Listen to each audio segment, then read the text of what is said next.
a versare l'impasto senza glutine, cremoso, 360, può andare bene, sigillare, e lasciamo lievitare per altri 12 ore. E sono 10 anni che mi occupo del senza glutine. Non ha niente da invidiare con una pizza normale. Service! E tu, ti sei mai fatto una pizza senza glutine a casa? Scrivilo nei commenti. Oggi andiamo a preparare un impasto senza glutine. Andiamo a rapportare pari farina-acqua e creiamo un impasto che sia pari alla pizza con il glutine. Poi vi dimostrerò perché. Iniziamo con versare 2 litri d'acqua. Utilizziamo un lievito disidratato, un lievito secco in polvere. Versiamo la farina, per cui abbiamo utilizzato 2 litri d'acqua e andiamo a utilizzare il pari, 2 kg di farina, che questo è in realtà un mix di farine, tutte senza glutine naturalmente. Riusciamo a fare questo impasto a casa perché si può utilizzare tranquillamente la mano. Possiamo impastare a mano perché è un impasto che non ha forza, per cui è molto morbido, e la consistenza la prende dopo che si asciuga e inizia a lievitare, per cui possiamo lavorare tranquillamente a mano. Andiamo a versare tutta la farina e con la foglia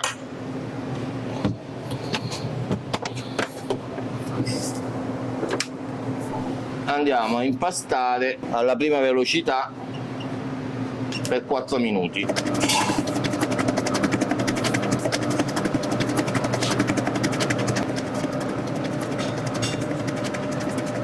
Dopo i 4 minuti gli vado ad aggiungere il sale e poi tutto.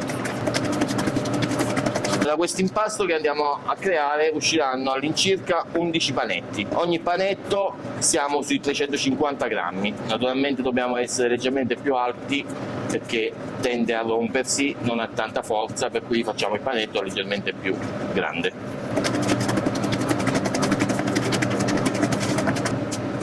Allora, stacchiamo un po'. Allora, facciamo lavorare tutto a foglia, non andiamo a utilizzare il gancio. Io preferisco lavorare con la foglia, non vado a spezzarmi l'impasto con il gancio.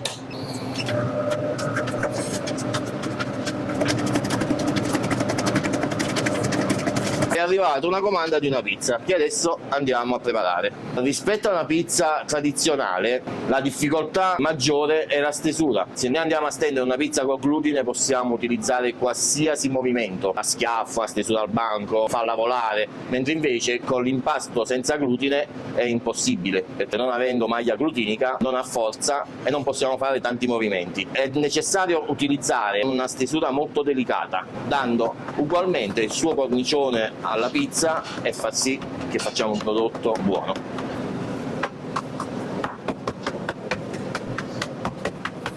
Essendo che la pizza senza glutine ha una cottura più lunga, andiamo a fare prima una precottura.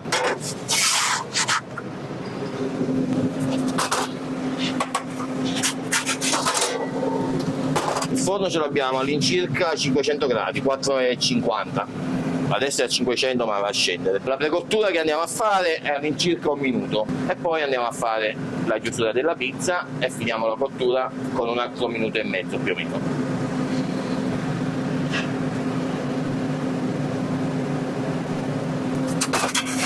Allora, questa è la precottura che diamo alla pizza, vedete che struttura che prende. Andiamo a condirla. Pecorino, gorgonzola, ci mettiamo della provola affumicata, del fior di latte, basilico, un filo d'olio d'oliva e ritorniamo in forno.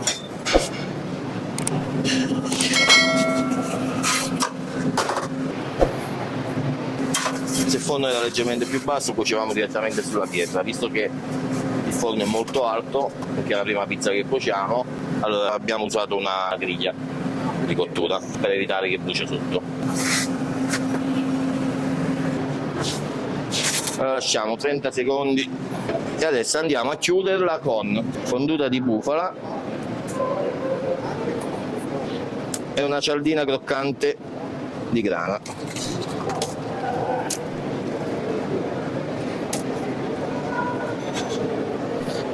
E buon appetito!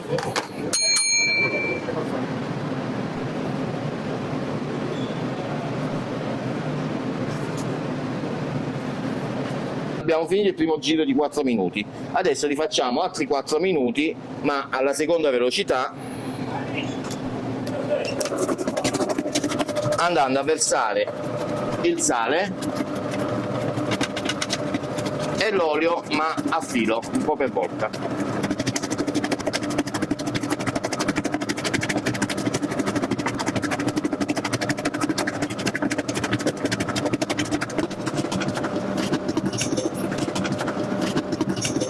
Io questo problema del celiaco lo conosco molto bene perché mio figlio ci si è diventato a 20 anni e io dietro di lui ho studiato come poter risolvere i suoi problemi a livello di cibo per fargli non perdere quei sapori che lui già conosceva. Perciò fra farine, pasta e via di seguito ho riscoperto tanti modi di cucinare il senza glutine. Nel frattempo l'impasto lavora, è arrivata un'altra pizza che noi andiamo a fare.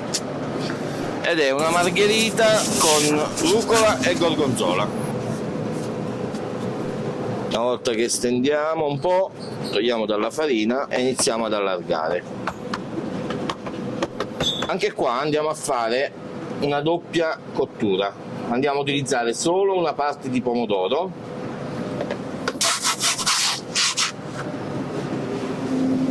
Andiamo in forno. E lasciamo cuocere per circa 1 minuto e 20. Abbiamo finito la preparazione dell'impasto, vedete che è morbido, che è cremoso, sembra quasi inutilizzabile, ma invece con questo impasto ne andiamo a fare delle pizze spettacolari.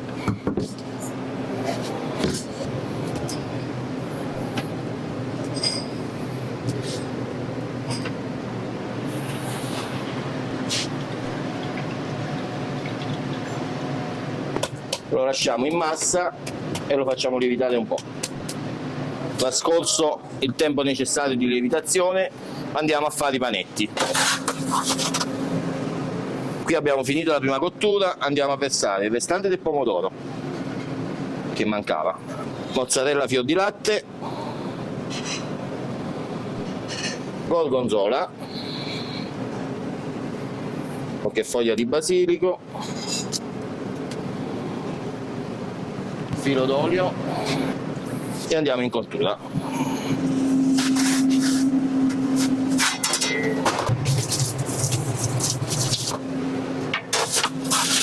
Va bene. La pizza si è cotta. Rucola. Service! Una volta che abbiamo l'impasto in massa, versiamo un filo d'olio sul bancone e andiamo a versare l'impasto sul banco.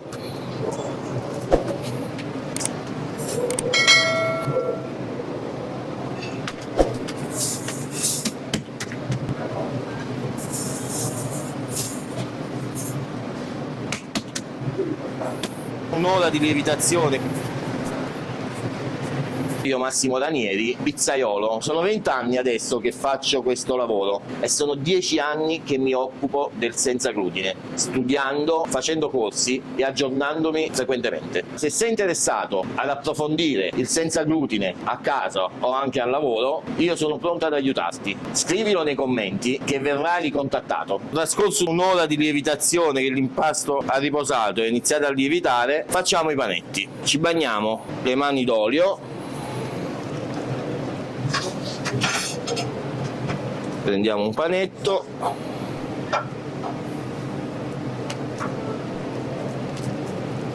andiamo a pesarlo. 3,60, può andare bene anche.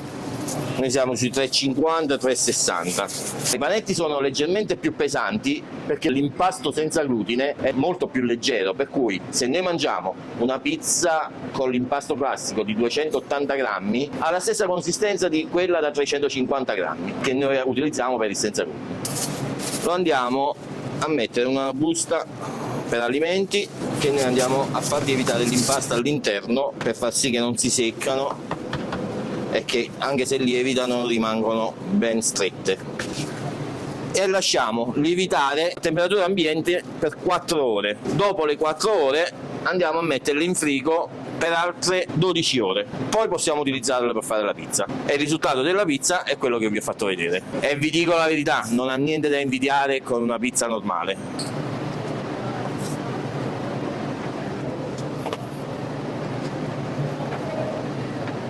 Impasto: 2 litri d'acqua, 2 kg di farina, 8 grammi di lievito in polvere, 120 grammi di olio, sale, e lasciamo lavorare per 4 minuti. Poi andiamo a versare sale e olio e lasciamo lavorare per altri 4 minuti. Finito l'impasto lo lasciamo riposare un'ora in massa nell'impastatrice, un'altra ora sul banco con dell'olio, facciamo i panetti e lasciamo riposare 4 ore a temperatura ambiente. Poi trasferiamo in frigo e lasciamo lievitare per altri 12 ore. Così è pronto il panetto per essere utilizzato e fare una grande pizza. Per dare sicurezza al cliente che mangia senza glutine è un processo lungo. Partiamo dallo stoccaggio della materia prima che deve essere fatta nel locale dove lavoriamo il senza glutine, così evitiamo qualsiasi tipo di contaminazione. Lavarsi bene le mani e attrezzature senza utilizzare nessun igienizzante, ma bensì acqua e sapone che toglie via qualsiasi tipo di glutine. Ragazzi, veramente fate accortenza perché chi è celiaco sta veramente male.